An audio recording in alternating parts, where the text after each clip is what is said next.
All right, hi everyone.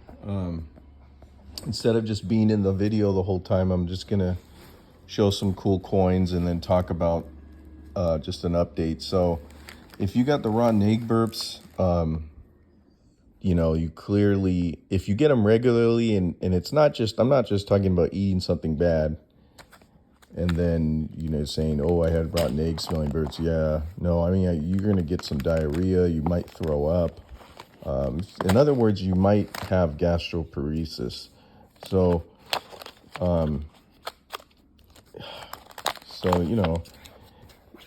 that's what it could be. So, I've kept it under control. I haven't had it probably in I don't know. I can't even remember now. It's maybe been like a year, 2 years, where I haven't overeaten and regretted it and then getting it. I think I had it one time, but it was real muted, just a little bit of diarrhea, but sometimes it could be followed up with severe, number 3, and even throwing up, because the food is just sitting there rotting or whatever it leads to it, the high volume, or it could be the types of food you're eating. If you're using nicotine, I can't even stress enough, don't use it. It's one of the risk factors. It slows the stomach functioning or damages the vagus nerve. It's, nicotine's like a poison in the body, and it, for some reason, but it's known to do that if you look at some of the literature.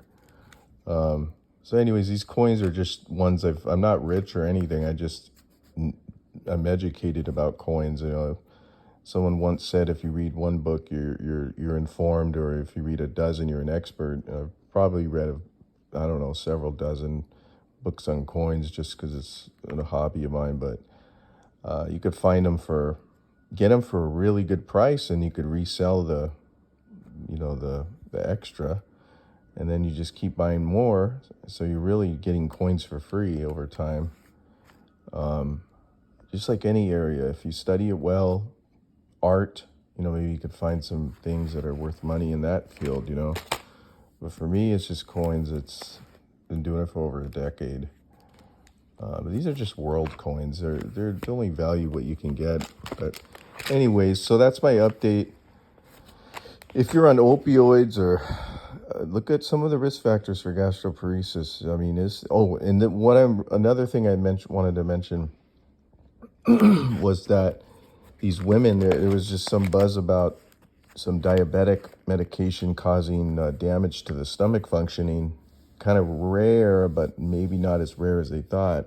Maybe, I don't know, around 12 to 15%. I'm not sure. You'd have to look it up, but it was in the New York Times or something. And there was a teacher like giving her anecdote, and she had the rotten egg burps while giving an instruction in class, and she just noticed she was throwing up her food every day, and she couldn't keep anything down, and she lost a lot of weight, and she was getting like some type of, I don't know what you call it, scurvy or something.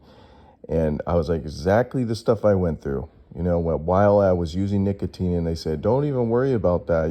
Let's discuss your diet. Let's do this. Let's do everything but get off the damn nicotine. Start stabilizing a little bit. So now I'm at a level where it's just irreversible damage. And, I had some predisposition, something, maybe Sjogren's or some autoimmune. Maybe that made it worse, because some people use nicotine, have no problem. But trust me, if you got this issue, don't